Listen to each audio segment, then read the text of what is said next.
السلام علیکم ورحمۃ اللہ وبرکاتہ۔ ان الحمد للہ رب العالمین والعاقبۃ للمتقین والصلاة والسلام علی سید الانبیاء والمرسلین نبینا محمد وعلی آلہ واصحابہ ومن تبعہم بإحسان الی یوم الدین۔ الحمد للہ الذی ہدانا لہذا وما كنا لنہتدی لولا ان ہدانا اللہ۔ رب شرح لی صدری ویسر لی امری واحلل عقدۃ من لسانی یفقہوا قولی۔ اللہم انفعنا بما علمتنا وعلمنا ما ينفعنا وزدنا علما۔ اللہ تعالیٰ کے فضل و احسان سے سورۃ البقرہ کی آیت نمبر 235 تک ہمارا سبق مکمل ہو چکا ہے، اور آیت نمبر 236 سے 236 انشاءاللہ آج ہماری کلاس کا آغاز ہوگا۔ اعوذ باللہ من الشیطان الرجیم، بسم اللہ الرحمن الرحیم۔ لا جناح علیکم ان طلقتم النساء ما لم تمسوهن او تفرضوا لهن فریضہ ومتعوهن على الموسع قدره وعلى المقتر قدره متاعا بالمعروف حقا على المحسنين۔ وَإِن طَلَّقْتُمُوهُنَّ مِن قَبْلِ أَن تَمَسُّوهُنَّ وَقَدْ فَرَضْتُمْ لَهُنَّ فَرِيضَةً فَنِصْفُ مَا فَرَضْتُمْ إِلَّا أَن يَعْفُونَ أَوْ يَعْفُوَ الَّذِي بِيَدِهِ عُقْدَةُ النِّكَاحِ وَأَن تَعْفُوا أَقْرَبُ لِلتَّقْوَى وَلَا تَنسَوُا الْفَضْلَ بَيْنَكُمْ إِنَّ اللَّهَ بِمَا تَعْمَلُونَ بَصِيرٌ۔ حَافِظُوا عَلَى الصَّلَوَاتِ وَالصَّلَاةِ الْوُسْطَىٰ وَقُومُوا لِلَّهِ قَانِتِينَ۔ فَإِنْ خِفْتُمْ فَرِجَالًا أَوْ رُكْبَانًا فَإِذَا أَمِنْتُمْ فَاذْكُرُوا اللَّهَ كَمَا عَلَّمَكُمْ مَا لَمْ تَكُونُوا تَعْلَمُونَ۔ وَالَّذِينَ يُتَوَفَّوْنَ مِنْكُمْ وَيَذَرُونَ أَزْوَاجًا وَصِيَّةً لِأَزْوَاجِهِمْ مَتَاعًا إِلَى الْحَوْلِ غَيْرَ إِخْرَاجٍ فَإِنْ خَرَجْنَ فَلَا جُنَاحَ عَلَيْكُمْ فِيمَا فَعَلْنَ فِي أَنفُسِهِنَّ مِن مَّعْرُوفٍ وَاللَّهُ عَزِيزٌ حَكِيمٌ۔ وَلِلْمُطَلَّقَاتِ مَتَاعٌ بِالْمَعْرُوفِ حَقًّا عَلَى الْمُتَّقِينَ۔ كَذَلِكَ يُبَيِّنُ اللَّهُ لَكُمْ آيَاتِهِ لَعَلَّكُمْ تَعْقِلُونَ۔ لا جناح علیکم ان طلقتم، لا جناح علیکم کوئی تم پر گناہ نہیں، ان طلقتم النساء اگر تم عورتوں کو طلاق دے دو، ما لم تمسوہن جب تک تم نے انہیں چھوا نہ ہو، او تفرضوا لہن فریضہ یا ان کے لیے کوئی مہر مقرر نہ کیا ہو، ومتعوہن اور انہیں سامان دو، علی الموسع قدرہ وسعت والے پر اس کی طاقت کے مطابق، وعلی المقتر قدرہ اور تنگی والے پر اس کی طاقت کے مطابق، متاعا بالمعروف سامان معروف طریقے کے مطابق دینا ہے، حقا علی المحسنین یہ حق ہے نیکی کرنے والوں پر، احسان کرنے والوں پر۔ وَإِن طَلَّقْتُمُوهُنَّ اور اگر تم انہیں طلاق دے دو، من قبل ان تمسوهن اس سے پہلے کہ تم انہیں چھوؤ یا ہاتھ لگاؤ، وقد فرضتم لہن فریضہ اور اس حال میں کہ تم ان کے لیے کوئی مہر مقرر کر چکے ہو، فنصف ما فرضتم تو پھر جو مہر مقرر کیا ہے اس کا نصف ہے، الا ان یعفون او یعفو الذی بیدہ عقدۃ النکاح مگر یہ کہ وہ معاف کر دیں یا وہ شخص معاف کر دے جس کے ہاتھ میں نکاح کی گرہ ہے، وَأَن تَعْفُوا أَقْرَبُ لِلتَّقْوَىٰ، اور یہ کہ تم معاف کر دو تقوی کے زیادہ قریب ہے، وَلَا تَنْسَوُا الْفَضْلَ بَيْنَكُمْ، اور آپس میں احسان کرنا نہ بھولو، إِنَّ اللَّهَ بِمَا تَعْمَلُونَ بَصِيرٌ، بے شک اللہ اس کو جو کچھ تم کر رہے ہو خوب دیکھنے والا ہے۔ حافظوا علی الصلوات، سب نمازوں کی حفاظت کرو، والصلاۃ الوسطیٰ، اور درمیانی نماز کی، وقوموا للہ قانتین، اور اللہ کے لیے فرما بردار ہو کر کھڑے ہو۔ فإن خفتم، اور اگر تم خوف میں ہو، فرجالا او رکمانا، تو پیدل پڑھ لو یا سوار۔ فإذا امنتم، پھر جب امن میں ہو جاؤ، فاذکروا اللہ، تو اللہ کو یاد کرو، کما علمکم، جیسے اس نے تمہیں سکھایا ہے، ما لم تکونوا تعلمون، جو تم نہیں جانتے تھے۔ والذین یتوفون منکم، اور وہ لوگ جو تم میں سے فوت ہو جاتے ہیں، ویذرون ازواجا، اور بیویاں چھوڑ جاتے ہیں، وصیۃ لازواجہم، وہ اپنی بیویوں کے لیے وصیت ہیں کر جائیں، متاعا الی الحول غیر اخراج، 1 سال تک نکالے بغیر سامان دینے کی۔ فإن خرجنا، اور پھر اگر وہ نکل جائیں، فلا جناح علیکم، تو تم پر کوئی گناہ نہیں، فیما فعلن فی انفسہن بالمعروف، کہ وہ معروف طریقے سے اپنی جانوں کے بارے میں جو کچھ کریں۔ واللہ عزیز حکیم، اور اللہ سب پر غالب حکمت والا ہے۔ وللمطلقات متاع بالمعروف، اور ان عورتوں کے لیے جنہیں طلاق دی گئی ہے کچھ نہ کچھ سامان دینا معروف طریقے سے ہے، یعنی لازم ہے۔ حقا علی المتقین، پرہیزگاروں پر، متقین پر یہ حق ہے۔ کذالک یبین اللہ لکم آیاتہ، اس طرح اللہ تمہارے لیے اپنی آیات کھول کر بیان کرتا ہے، لعلکم تعقلون، تاکہ تم عقل اختیار کرو، سمجھ رکھو۔ طلاق سے متعلق احکام و مسائل مختلف آیات میں پیچھے سے ذکر ہو رہے ہیں۔ اب اسی کی کنٹینیوشن میں آج کی آیات میں بھی کچھ احکام و مسائل ذکر ہوئے ہیں۔ تو سب سے پہلے جو بات ذکر ہوئی ہے وہ یہ کہ اگر کسی شخص کا کسی خاتون سے نکاح ہو جائے اور اس نکاح کے اندر 2 باتیں ہو جائیں، ایک تو اس نکاح کے بعد رخصتی نہیں ہوئی اور اس کے نتیجے میں آپس میں کوئی خلوت نہیں ہوئی، کوئی ازدواجی تعلق قائم نہیں ہوا،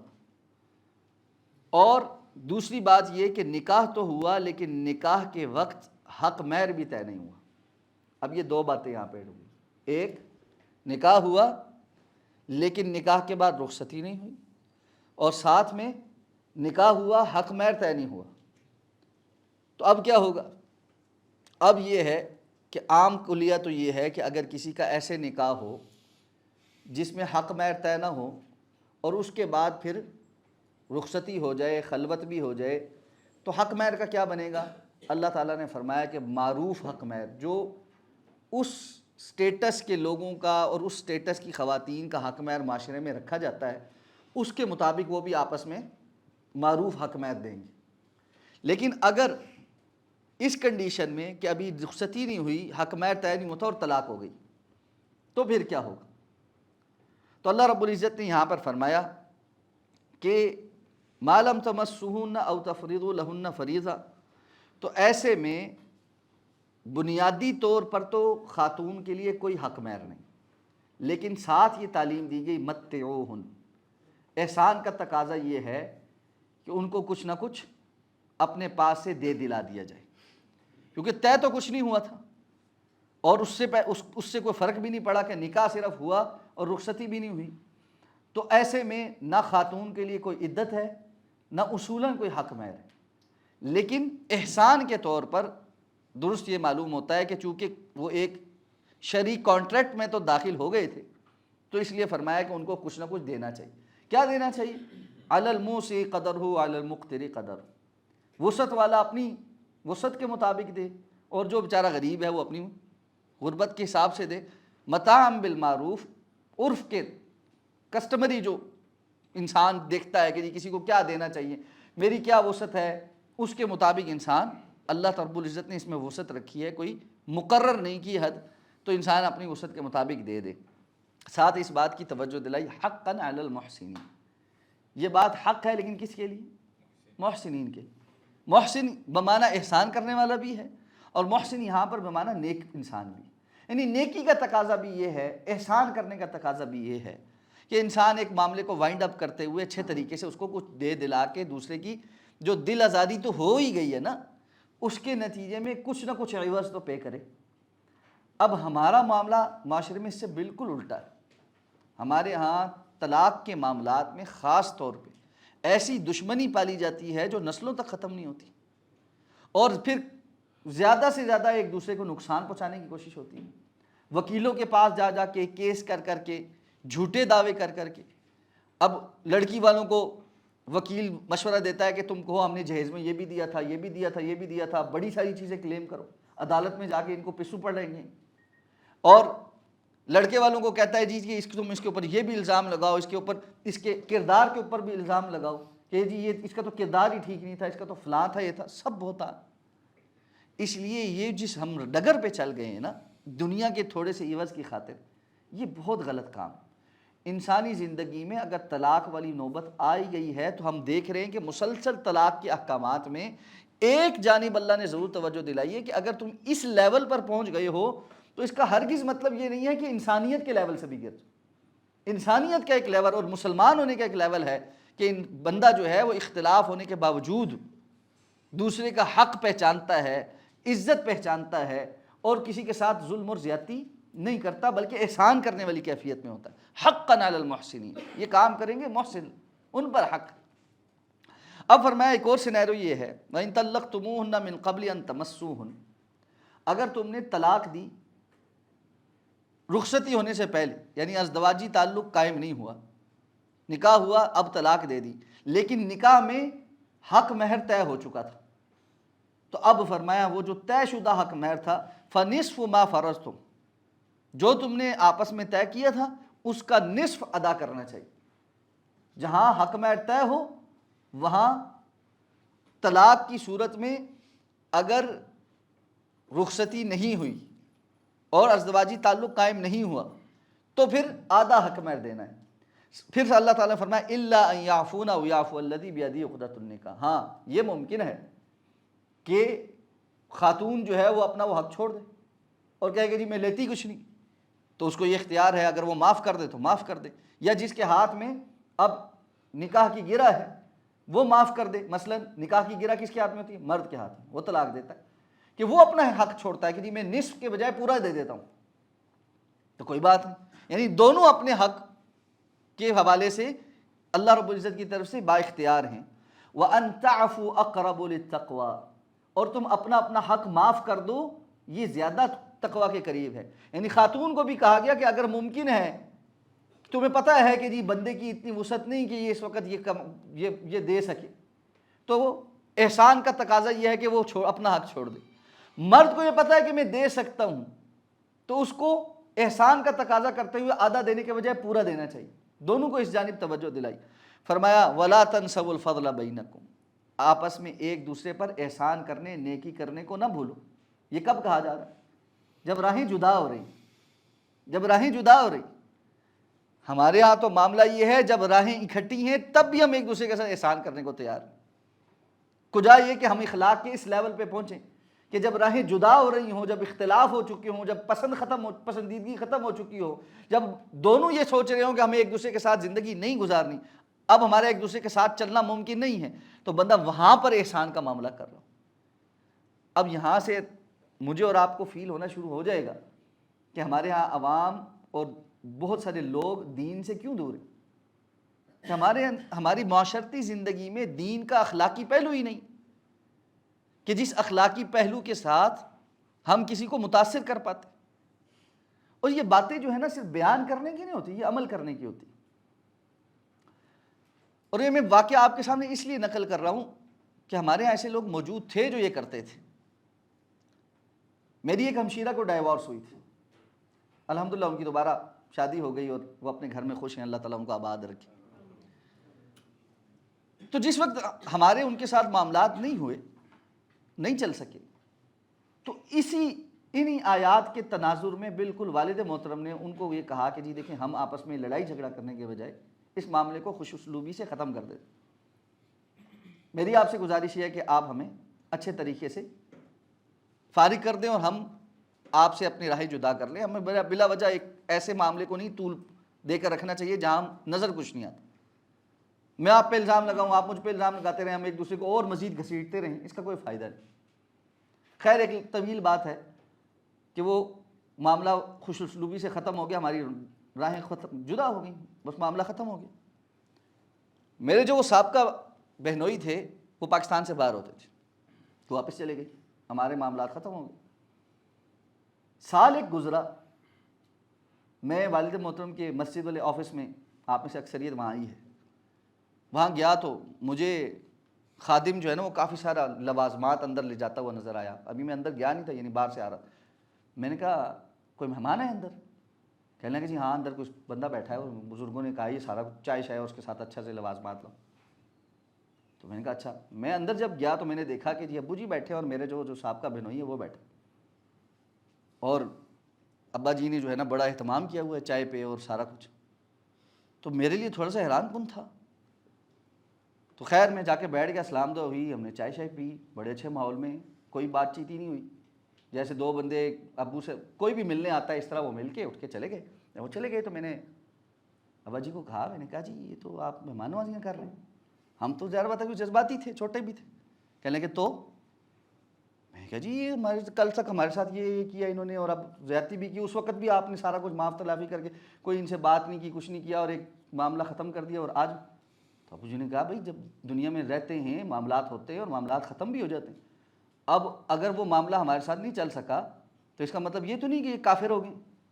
اس کا مطلب یہ تو نہیں ہے یہ انسان نہیں ہے، اس کا مطلب یہ تو نہیں ہے کہ ہمارا اخلاق بھی ختم ہو گیا اور دین نے ہمیں کچھ نہیں سکھایا۔ ایک مہمان میرے پاس آیا، میں نے تو اس کے اکرام کرنا ہے، اور پھر اس کے ساتھ کچھ اچھے دن بھی ہم نے گزارے تھے، تو ٹھیک ہے بات ختم ہو گئی، ایک معاملہ ختم ہو گیا، اللہ اللہ خیر سلام، آگے چلو۔ اور کتنے سال اس طرح رہا کہ وہ سالانہ جب آتے، پھر پاکستان شفٹ ہو گئے، متعدد بار آتے بیٹھتے ہیں، اب بھی آتے ہیں، اب میرے پاس آتے بیٹھتے ہیں، چائے پیتے ہیں، کھانا کھاتے ہیں، کوئی مسئلہ نہیں۔ اور ایک جانب یہ ہے کہ ہم اس کو بڑھا لیتے اور اپنا اجر ضائع کر لیتے۔ تو یہ وہ احکامات ہیں جو شریعت نے دیے ہیں، جس کی وجہ سے ہم دوسروں کو دین کے ساتھ جوڑ سکتے ہیں، لیکن ہم اپنے گھروں کے اندر اپنے معاملات میں اس قدر سنگین ہیں کہ احسان کا معاملہ کرنے کو کوئی تیار نہیں۔ زیادہ سے زیادہ رشتہ داری میں اگر کوئی بہت تیر مار رہا ہے نا تو وہ صرف یہ کر رہا ہے کہ جو میرے ساتھ اچھا کر رہا ہے میں اس کے ساتھ اچھا کر رہا ہوں بس، وگرنہ ذرا سا کوئی آپ کے ساتھ برا کرے ہم کہتے ہیں کہ ہم کو اس کے گھر سے روٹی تھوڑی کھاتے، ہمیں یہ آنکھیں کیوں دکھا رہا ہے؟ اگر یہ ہم سے رابطہ نہیں کر رہا تو میں کو پاگل ہوں کہ میں اس کو فون کرتا رہوں، اس کے گھر جاتا رہوں؟ اس مہنگائی کے دور میں بھی میں جا کے ان کو سلام کرتا رہوں، ہم کو ان کے غلام ہیں، نوکر ہیں، بڑی ساری باتیں سننے کو مل جاتی، اور انہوں نے فلاں وقت یہ کیا تھا اور فلاں وقت یہ کیا تھا۔ اللہ رب العزت یہاں ان آیات میں میرے اور آپ کے لیے ہی کہہ رہے ہیں کہ جب راہیں جدا ہونے والی ہوں وَلَا تَنْسَوُا الْفَضْلَ بَيْنَكُمْ، آپس میں ایک دوسرے کے ساتھ احسان کرنا اس کو مت بھولو۔ فرمایا ان اللہ بما تعملون بصیر، یقیناً اللہ تعالیٰ جو کچھ تم کر رہے ہو اس کو دیکھ رہے ہیں۔ جس نے احسان کیا ہے وہ بھی اللہ کی نظر میں ہے، اور جس نے ظلم کیا ہے وہ بھی اللہ کی نظر میں ہے، چھپا ہوا کوئی نہیں۔ جی شیخ اس میں رخصتی کا، کیونکہ جتنا ہمیں پتہ ہے کہ رخصتی کا کوئی کانسیپٹ اسلام سے میں نہیں ملتا، جتنا اس میں نکاح اور رخصتی کا الگ الگ ڈیفینیشن نہیں، جب میں رخصتی کا لفظ استعمال کرتا ہوں تو وہ صرف وہ تہذیب کے دائرے میں رہنے کے لیے ہوتا ہے کہ جس سے کا مطلب یہ ہے نکاح ہونے کے بعد خاتون کا مرد کے پاس چلے جانا، ٹھیک ہے نا، یعنی چونکہ ہمارے یہاں معروف طریقہ وہ ہے، وگرنہ اس کے یعنی رخصتی کا کوئی علیحدہ سے کانسیپٹ اسلام میں نہیں ہے۔ بہرحال رخصت تو ہوتی ہے نا، خاتون اپنے باپ کے گھر سے شوہر کے گھر تو آتی ہے نا، اب آئی کس طرح ہے یہ تو ہمارے معروف طریقوں میں ایک علیحدہ بات ہے۔ عرب میں عام طریقہ یہ تھا کہ نکاح ہو جاتا تھا، اس کے بعد رات کو یا شام کو والد بھائی یا گھر کی کوئی خواتین اس خاتون کو بس شوہر کے گھر چھوڑ آتے تھے، تو رخصت تو وہ ہوتی ہی تھی۔ تو رخصت ہونے کا معنی یہی ہوتا ہے، یعنی جس طرح اللہ رب العزت نے یہاں پر کنایا استعمال کیا، ما لم تمسوہن، جب تک تم نے ان سے چھوا نہ ہو، تو تمسوہن کا مطلب یہ تو نہیں ہے کہ ہاتھ لگا لیے تو اب جب یعنی ظاہری مطلب تو یہ ہاتھ لگایا تو اس کا مطلب ہے اب تو چیز بدل گئی، اب ہاتھ بھی نہیں لگایا تو پھر چیز بدل گئی، نہیں، یہاں تمسون نہ سے مراد یہ ہے کہ خلوت صحیحہ، ٹھیک ہے، ازدواجی تعلق، لیکن چونکہ وہ ہم آپ ٹرمنالوجی سے ایسے استعمال کرتے ہیں تو وہ معروف ٹرمنالوجی کہ رخصتی ہوگی. رخصتی کا معنی یہ ہوتا ہے کہ اب یعنی آپ کے میریٹل ریلیشن شپس قائم ہو. اور اگر ہم کہتے ہیں جی رخصتی نہیں ہوئی تو اس کا مطلب یہ ہے کہ میریٹل ریلیشن شپ قائم نہیں ہو. یہ صرف اس تناظر. اب فرمایا حافظوا علی الصلوات، سب نمازوں کی حفاظت کرو، والصلاۃ الوسطیٰ، اور نماز درمیانی نماز کی، وقوموا للہ قانتین، اور اللہ کے لیے فرمانبردار ہو کر کھڑے ہو جاؤ. بعض مفسرین نے ایک سوال یہاں اٹھایا ہے کہ سارے دنیا کے معاملات یا پیچھے سے جو احکام و مسائل ذکر ہوتے آ رہے ہیں وہ معاشرتی زندگی سے متعلق ہوتے آ رہے ہیں. شراب جوئے کی بات ہوئی، حیض کی بات ہوئی، یتیموں کے متعلق بات ہوئی، پھر نکاح طلاق کی بات شروع ہوئی.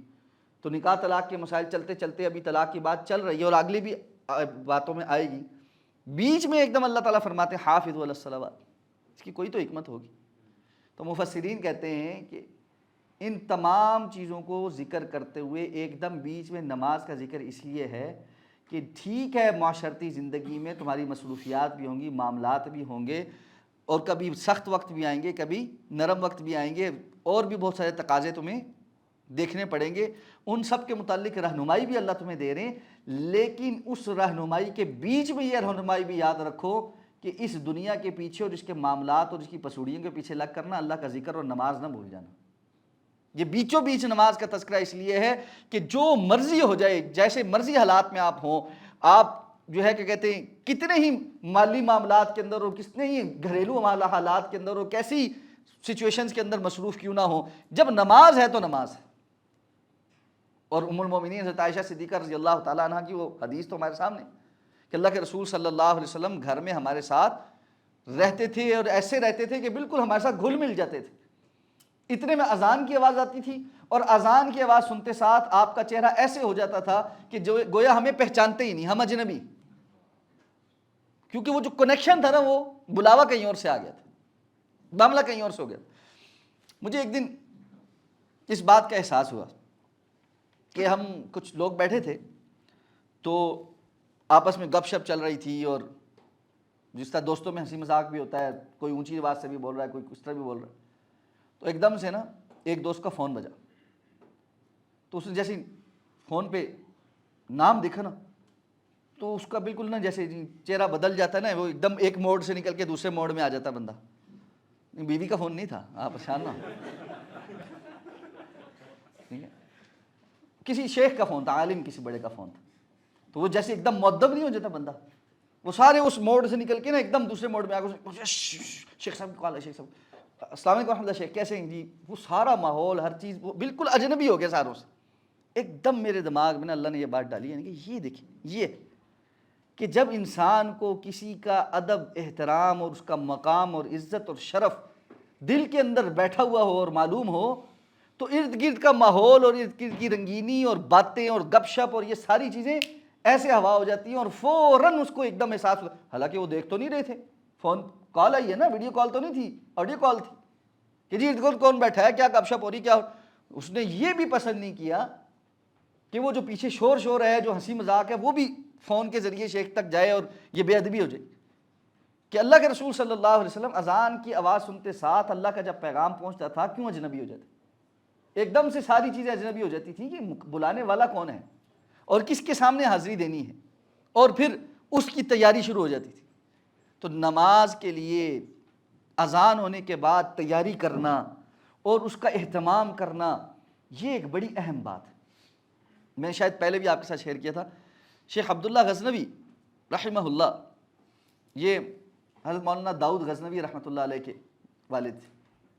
اور غزنوی خاندان کے یعنی بڑے معروف علماء میں سے تھے. ان کی نماز کے متعلق بہت زیادہ معروف ہے کہ بہت خشیت کے ساتھ اور بڑی شاندار نماز پڑھتے تھے. یعنی اسحاق بھٹی صاحب نے یہاں تک ذکر کیا ہے کہ ایک مرتبہ ظہر کی نماز پڑھائی اور ان کی ظہر کی نماز کا عام معمول جو تھا نا، سب کو پتا تھا، وہ آدھے گھنٹے کی نماز جماعت پڑھاتے ظہر کی. تو صحن میں نماز پڑھ رہے تھے، ظہر کی نماز پڑھائی تو بارش ہو گئی، نماز پڑھاتے رہے اسی طرح. تو جب سلام پھیرا نا تو سلام پھیرنے کے بعد ارد گرد زمین دیکھی، اپنا آپ دیکھا تو سب کچھ گیلا تھا. تو فارسی میں کہنے لگے باران شد، بارش ہوئی ہے. لوگوں نے کہا جی بارش ہوئی ہے بہت. ان کا اللہ کی قسم عبداللہ کو نہیں پتہ چلا بارش ہوئی. یہ حیران کن بات ہے.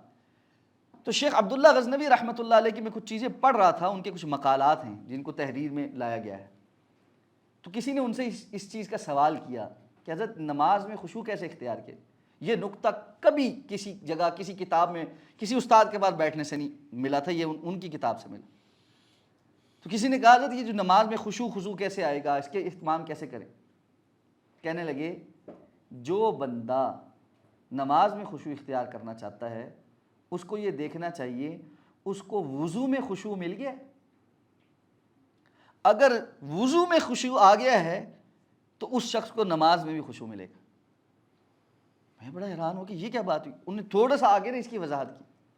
انہوں نے کہا جو بندہ وضو کرتے ہوئے یہ سوچتا ہے کہ میں اب نماز کی تیاری کرنے لگا ہوں، اللہ کے حکم کی پابندی کر رہا ہوں، اب میں یہ ہاتھ دھوئے ہیں تو حدیث کے مطابق ایک ایک گناہ میرا ادھر سے دھل کر نیچے اترا ہے، میرے کلی کی سے میرے گناہ زبان سے کیے ہوئے دھل رہے ہیں، چہرہ دھوتے چہرے کے گناہ دھل رہے ہیں، ہر عضو دھوتے ایک ایک عضو کو رگڑ رہا ہے، مل رہا ہے، یا اللہ میں آپ کے سامنے آنے لگا ہوں، گناہ دھو کے آ رہا ہوں، صفائی کر کے آپ کے سامنے آ رہا ہوں، اس نیت کے ساتھ حاضری کے ساتھ وضو کرتا ہے، اور پھر جب کھڑا ہوتا ہے تو اس کو یہ احساس ہوتا ہے کہ بظاہر اللہ نے جو حکم دیا تھا میں اس طرح اپنے آپ کو دھو دھا کے گناہوں سے صاف کر کے اب اللہ کے حضور کھڑا ہوا ہوں۔ جو بندہ وہاں خشوع کرتا ہے اس کو یہاں بھی خشوع مل جاتا ہے، اور جو وہاں جو ہے نا اس کا خیال نہیں کرتا تو اس کو بعد میں بھی خشوع نہیں ملتا۔ اور اس کی دلیل جو ہے نا مجھے بعد میں جو سمجھ آئی وہ ایک حدیث میں بھی ہے کہ اللہ کے رسول صلی اللہ علیہ وسلم نے کیا فرمایا، نماز کے لیے دوڑ کے نہ ہو، کیوں نہیں بھاگ کے آؤ؟ آپ نے فرمایا نماز کے لیے آنے والا بھی گویا نماز میں ہی، اور اس کو نماز کے لیے آتے ہوئے بھی وقار اختیار کرنا چاہیے۔ اگر وہ نماز کے لیے آتے ہوئے وقار اختیار نہیں کر رہا تو خشوع خضوع کہاں آئے گا؟ اس کے اندر ہیبت ہی نہیں ہے اللہ کے سامنے، اس کے وہ جو ایک احساس ہے، ایک ایموشنز کے ساتھ آنا ہے کہ میں اللہ کے سامنے جا رہا ہوں حاضری دینے کے لیے، میں اللہ کے سامنے جاؤں گا، کھڑا ہوں گا، اللہ رب العزت میری طرف متوجہ ہوں گے، میں اللہ کی طرف متوجہ ہوں گا، میں اللہ کی تعریفیں بیان کروں گا، اللہ سنیں گے، میں اپنی التجائیں اللہ کے سامنے رکھوں گا، اللہ قبول کریں گے، ایک ایک لمحے ایک ایک چیز ایک ایک حرکت اللہ میری دیکھ رہے ہوں گے، کیسا انسان کے اندر احساس پیدا ہو۔ اس لیے فرمایا دنیا کے ان جھمیلوں میں پڑھتے معاملات سارا کچھ، اس میں یہ نہ ہو کہ تم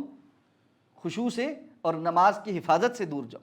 حافظوا علی الصلوات، نماز کی حفاظت کرو۔ ابھی کچھ دن پہلے شیخ عتیق اللہ ستیانہ مگنا والے تشریف لائے ہوئے تھے اسلام آباد، تو ان کے پاس حاضری دینے کا موقع ملا، تو کچھ نصیحتیں کر رہے تھے، کچھ باتیں بیان کر رہے تھے، تو اس میں ایک بات یہ بھی کہنے لگے وہ پرانیاں گلاں ختم ہو گئی ہیں، وہ پنجابی بولتے ہیں زیادہ، پرانی باتیں ساری ختم ہو گئیں، ہمارے جو بزرگ تھے وہ نمازوں کا دھیان کرتے تھے اور وضو بڑے اہتمام سے کرتے تھے، ساری باتیں بڑے، پھر باتیں کرتے کہنے لگے ہمارے والد صاحب زمیندار آدمی تھے،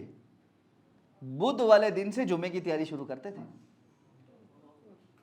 خود کہنے لگے یہ میں ان لوگوں کی باتیں نہیں آپ کو سنا رہا جو بہت پہلے ہوں، یہ ان کی سنا رہا ہوں جن کو ہم نے آنکھوں سے دیکھا ہے۔ کہنے بدھ والے دن ہمیں کہتے تھے او مڈیو زیادہ پٹھے بڑھیو، لڑکوں یہ جو گھاس کاٹتے ہو نا جانوروں کے لیے یہ زیادہ کاٹنا شروع کرو بدھ والے دن۔ کیوں؟ کبھی کہتے ہیں ہمیں یاد نہیں رہتا، ہم کہتے ہیں ابا جی کیوں؟ کہ تانوں پتہ نہیں آج بدھ دے جمعہ آنے والا ہے، جمعے والے دن کوئی کام نہیں، تو جمعے والے دن جانوروں کو جو پٹھے شٹھے ڈالنے ہیں، بدھ والے دن اور جمعرات والے دن ہی زیادہ کاٹ کے رکھ لینے ہیں کہ جمعے والے دن کوئی کام نہیں، توجہ ہے۔ 9 بجے کہتے ہیں وہ نہا دھو کے صاف ستھرے ہو کے مسجد میں ہوتے تھے، اور کہتے ہیں اکیلے نہیں ہوتے تھے، ہمارے علاقے کے بہت سارے اور چودھری ذمہ دار جو ابا جی کے دوستوں میں سے تھے، 9 بجے 10 بجے میکسیمم بہت سارے مسجد کے اندر لوگ بیٹھے ہوتے تھے اور تلاوت کر رہے ہیں، اذکار کر رہے ہیں اور نوافل پڑھ رہے ہیں، سارا کچھ جمعے تک کہ جی جمعے کا اہتمام۔ تو نماز کا اہتمام، حافظوا علی الصلوات، نمازوں کی حفاظت کرو، اور ساتھ میں ساری نمازوں کی حفاظت کرو، ساری نمازیں حفاظت کے قابل ہیں۔ کوئی ایک نماز بھی ایسی نہیں جس کو بندہ کہے کہ جی یہ تو میں ٹھیک ہے اس کا خیال نہیں کرتا، لیکن ساتھ فرمایا والصلاۃ الوسطیٰ، جو درمیانی نماز ہے۔ اس پہ علماء کا بہت سارے اقوال ہیں کہ نماز درمیانی نماز کون سی ہے، سلف صالحین میں بھی بہت سارے اقوال مل جاتے ہیں، لیکن زیادہ راجح بات جو ہے وہ یہی ہے کہ اس سے مراد عصر کی نماز، کیونکہ رسول اللہ صلی اللہ علیہ وسلم کی وہ جو صحیح بخاری میں حدیث ہے جس میں غزوہ احزاب کے موقع پر آپ صلی اللہ علیہ وسلم نے جب عصر کی نماز جو ہے لیٹ ہو گئی تھی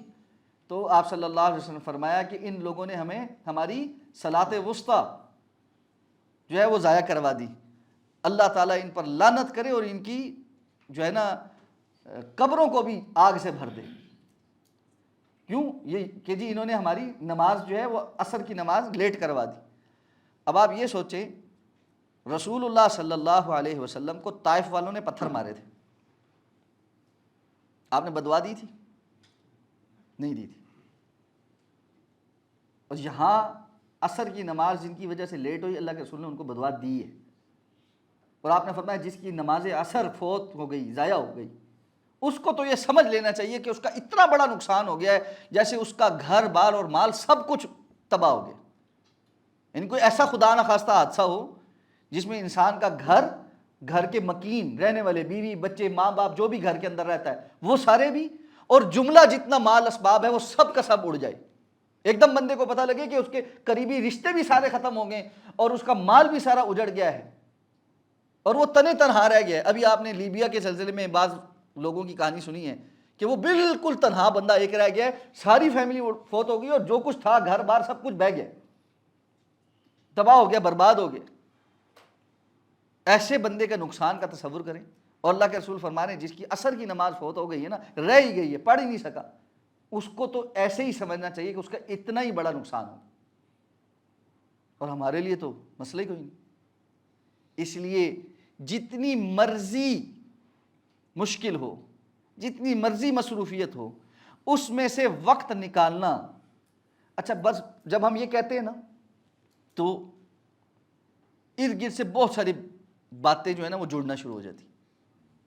آفس سے کیسے ٹائم نکالیں گے، باس کیا کہے گا، فلانا کیا کہے گا، یہ کیسے ہوگا، میٹنگ کیسے ہوگی، یہ ایسے بہت سارا کچھ جڑنا شروع ہو جاتا ہے۔ لیکن آپ کر کے دیکھنا شروع کریں،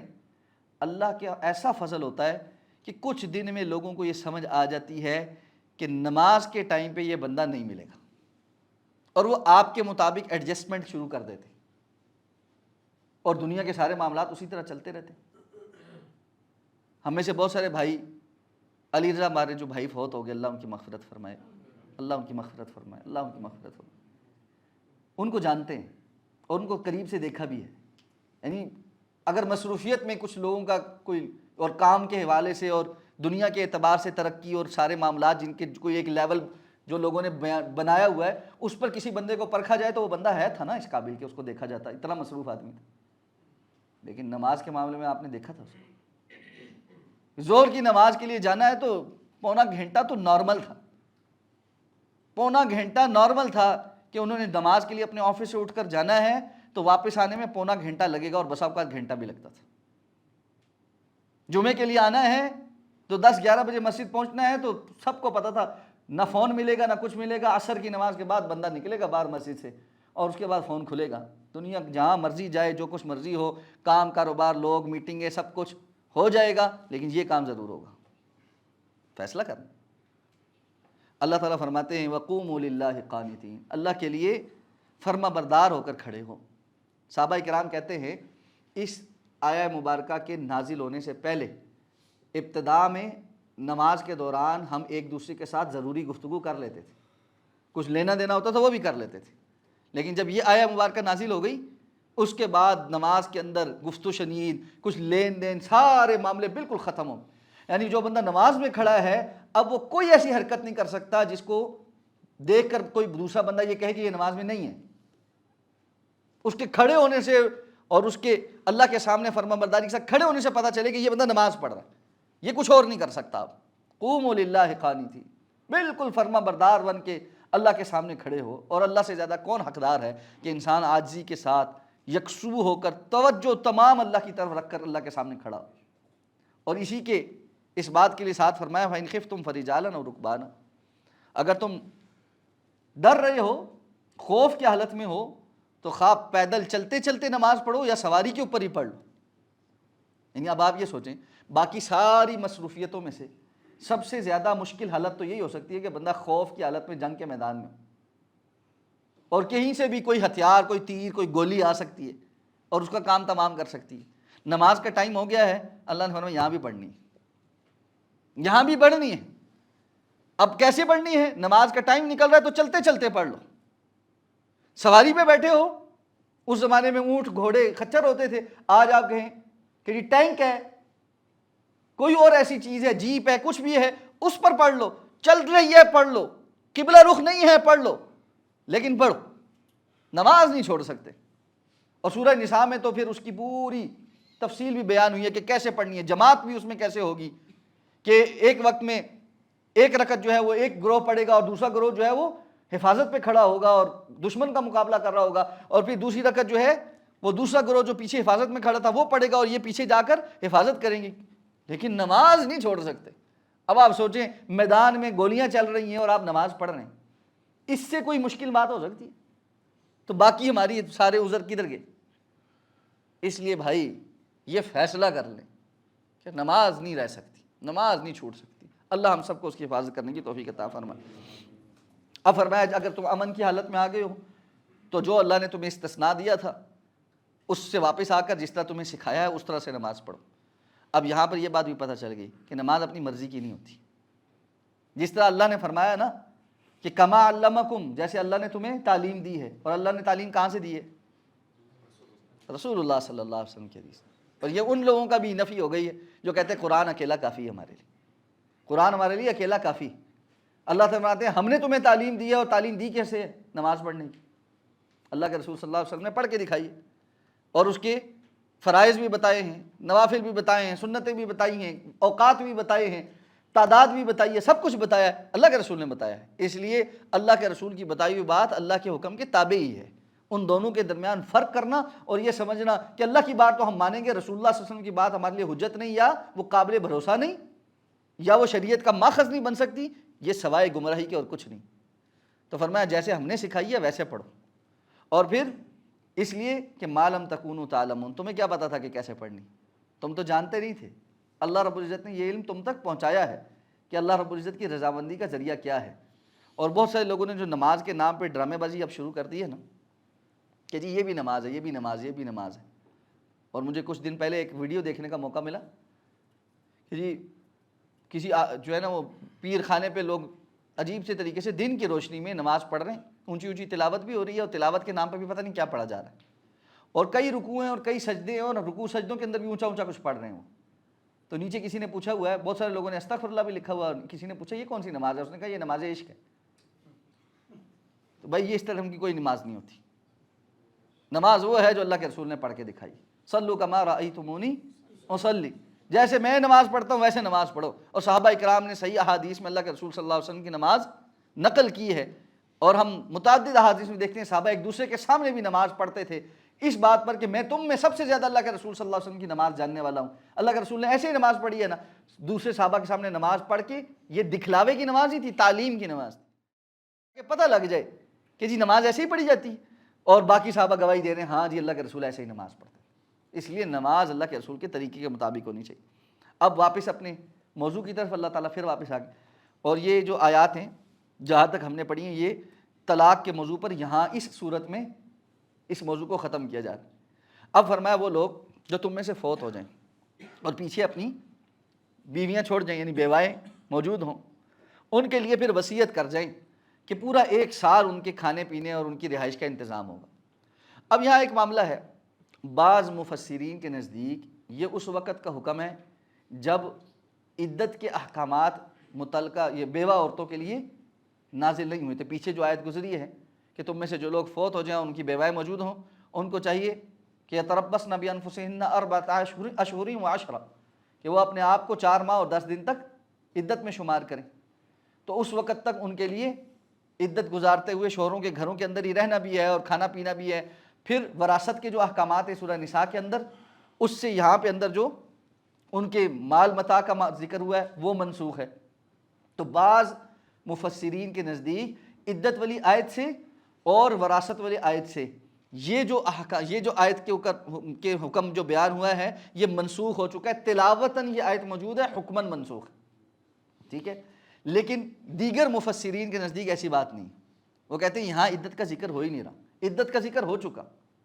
ٹھیک ہے۔ زیادہ سے زیادہ اس میں یہ آپ کہہ سکتے ہیں کہ سورہ نساء کی وراثت والی آیات سے 1 سال کے خرچے والا جو حکم ہے وہ منسوخ ہو رہا ہے، لیکن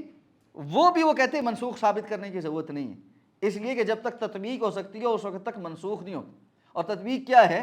کہ اللہ تعالیٰ نے یہ بات تو بیان کر دی ہے کہ 4 ماہ اور 10 دن عدت ہے، یہاں عدت کا تذکرہ نہیں دوبارہ کیا، یہاں یہ تذکرہ کیا ہے کہ یہ جو مزید اس کو ایک احسان کی کیفیت کی طرف لے جانے کے لیے، کیونکہ اس سے پیچھے جو آیات تھیں ان پر احسان کا تذکرہ ہو رہا تھا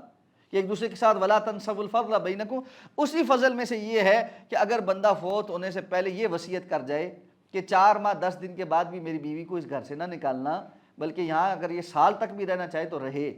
تو کوئی حرج نہیں، کوئی حرج نہیں، اور جو اس کا حق بنتا ہے وہ اس کو دیا جائے۔ فَإِنْ خَرَجْنَا، لیکن اگر یہ خواتین سال نہ رہنا چاہیں، ٹھیک ہے، 4 ماہ 10 دن عدت مکمل ہونے کے بعد وہاں سے اس گھر سے چلی جائیں، بسا اوقات اسی گھر میں رہنے کے حالات نہیں ہوتے، اور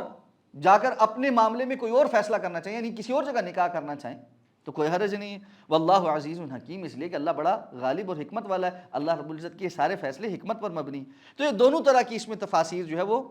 علماء سے منقول ہیں، بعض کے نزدیک یہ آیت حکماً منسوخ ہے، تلاوتاً موجود ہے، اور بعض کے نزدیک یہ حکماً بھی منسوخ نہیں ہے، اس کا حکم فضل کے نتیجے میں یا زیادہ بہتری کے نتیجے میں اس صورت میں ہے، نہ کہ فرضیت کی کیفیت میں ہے۔ واللہ اعلم۔ فرمایا وَلِلْمُطَلَّقَاتِ مَتَاعٌ بِالْمَعْرُوفِ، اور متعلقہ عورتوں کے لیے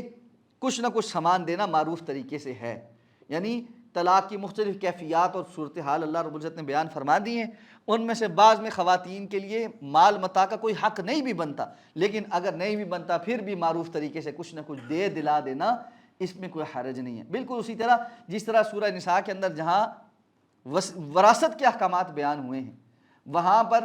جو ہے نا کہا گیا کہ ورثاء کے علاوہ بھی اگر کوئی ایسے رشتہ دار آ جائیں جو وارث تو نہیں بنتے لیکن وراثت کی تقسیم کے وقت آ گئے یا بیٹھ گئے، تو یہ نہیں ہے کہ آپ کہو کہ جی ان کو بالکل ہی کچھ نہیں دینا، بہتر یہ فرض نہیں کیا، کوئی نہیں دیتا تو گناہگار نہیں ہے، لیکن یہ اچھی بات ہے کہ اگر کوئی آ کے بیٹھا ہے قریبی رشتہ دار بھی ٹھیک ہے وارث نہیں بنتا لیکن کچھ نہ کچھ اس کو بھی دل جوئی کے لیے دے دیا جائے تو کوئی حرج نہیں ہے، ضروری نہیں ہے وہ مال ہی ہو۔ بس اوقات ہوتا ہے نا گھر میں جوائنٹ فیملی سسٹم ہوتا ہے،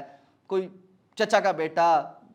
کوئی بھانجی بھتیجی، کوئی اس طرح کے لوگ بیٹھے ہوتے ہیں جن کے پاس وراثت کی کوئی چیز تو نہیں جانی ہوتی، نہ مال جانا ہوتا ہے، لیکن فوت شدہ بندے کی جو ذاتی استعمال کی چیزیں وہ بھی تو وراثت میں ہی ہوتی ہیں نا۔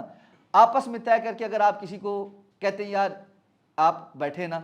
ابا جی کی یہ جو جیکٹ تھی نا یہ آپ کو ہم تحفتاً دے رہے ہیں ایک نشانی کے طور پر، دل خوش ہو جاتا،